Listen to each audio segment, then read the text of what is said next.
ఈరోజైతే నేను మీతో చికెన్ సేమియా పలావ్ రెసిపీ అయితే షేర్ చేసుకోబోతున్నాను. నార్మల్గా చేసే చికెన్ ఐటమ్స్ కన్నా ఇది కొంచెం వెరైటీగా టేస్ట్ కూడా చాలా బాగుంటుందండి. మరైతే చూసేద్దామా. దీనికి కావాల్సిన మెయిన్ ఇంగ్రీడియంట్ అంటే రోస్టెడ్ సేమియా అండి. అదైతే అతుక్కుపోకుండా ఉంటుంది. ఆ తర్వాత చికెన్ నేను 1/2 kg తీసుకున్నాను. అల్లం వెల్లుల్లి పేస్టు, బిర్యానీ మసాలా అండి, బిర్యానీ ఆకు, పట్టా, లవంగాలు, యాలకులు వేసి తీసుకోవాలి. కట్ చేసి పెట్టుకున్న ఆనియన్స్, ఇంకా పచ్చిమిర్చి, కొద్దిగా కొత్తిమీర. ఇది అయితే బిర్యానీ మసాలా పొడి అండి.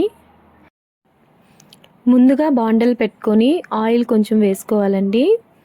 ఆయిల్ బాగా హీట్ అయ్యేంత వరకు వెయిట్ చేయాలి. ఆయిల్ బాగా హీట్ అయిన తర్వాత బిర్యానీ మసాలా పెట్టుకున్నాం కదండి, పట్టా, లవంగాలు, బిర్యానీ ఆకు అవన్నీ వేసి బాగా నూనెలో వేపుకోవాలి. ఆ తర్వాత పచ్చిమిర్చి కూడా వేసేయాలండి. పచ్చిమిర్చి బాగా వేగిన తర్వాత అల్లం పేస్ట్ కొంచెం వేయాలి.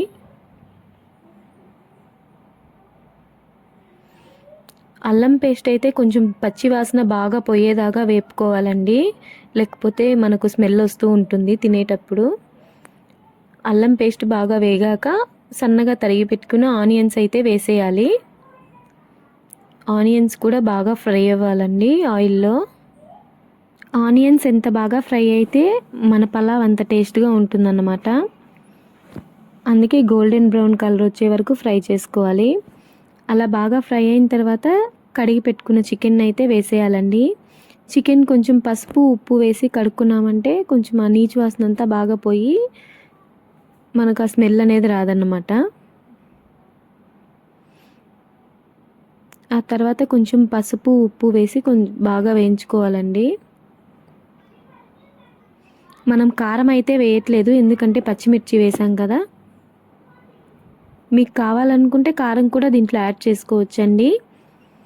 చికెన్ అయితే బాగా నూనెలోనే వేపుకోవాలి ఎక్కువసేపు, ఎందుకంటే మనము అలాగే పచ్చి చికెన్ని వేసాం కాబట్టి. ఆ తర్వాత బిర్యానీ మసాలా అయితే వేసేయాలండి.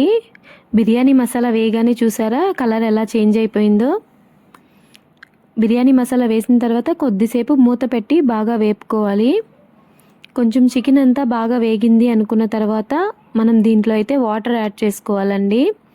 వాటర్ అనేది మీరు పెట్టుకున్న సేమియా క్వాంటిటీని బట్టి యాడ్ చేసుకోవాలి. మీరు ఎంత సేమియా తీసుకుంటే దానికి తగ్గట్టుగా కొలతతో వాటర్ అయితే యాడ్ చేసుకోవాలన్నమాట. సేమియా అయితే తొందరగా కుక్ అయిపోతుందండి, కాబట్టి మనం మెయిన్గా చికెన్నే ఇక్కడ బాగా ఉడికించుకోవాల్సింది. చూసారుగా ఇలా బాగా మసులుతూ ఉంది. చికెన్ అయితే బాగా ఉడికిపోయిందండి. పీస్ పట్టుకొని చూసి ఇంక కావాలంటే ఇంకొంచెంసేపు ఉడికించుకోవచ్చు. చికెన్ బాగా ఉడికిపోయాక మన మెయిన్ ఇంగ్రీడియంట్ సేమియా అండి. సేమియా అయితే వేసేసుకోవాలి. నేను చెప్పాను కదండి రోస్టెడ్ సేమియా తీసుకున్నానండి. రోస్టెడ్ సేమియా తీసుకుంటే పలావ్ అనేది కొంచెం పొడి పొడిగా బాగా వస్తుందన్నమాట. సేమియా తొందరగా ఉడికిపోతుంది కాబట్టి కొంచెం మంట తగ్గించే పెట్టుకోండి. మంట పెంచితే కింద మాడిపోయే అవకాశం ఉంటుంది కదా.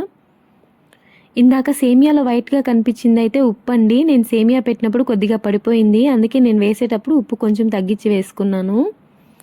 ఇంకా చివరిగా అయితే నేను కొత్తిమీర వేసేసానండి. మన పలావ్ కూడా దగ్గర పడిపోతుంది. చూసారుగా చికెన్ సేమియా పలావ్ అయితే రెడీ అయిపోయిందండి. సింపుల్గా చేసేసుకోవచ్చు అనమాట. కొంచెం వెరైటీగా కూడా ఉంటుంది కొత్తగా ఇంట్లో వాళ్ళకి. ప్రతిసారి చేసే ఎప్పుడు సేమియా ఉప్మా, చికెన్ కర్రీ లాగా కాకుండా ఇది కొంచెం వెరైటీగా ఉంటుందన్నమాట. మీకు గనుక నా డిష్ నచ్చినట్టయితే తప్పకుండా లైక్ చేసి షేర్ చేయండి. అలాగే కామెంట్ కూడా చేయండి ఎలా ఉందో.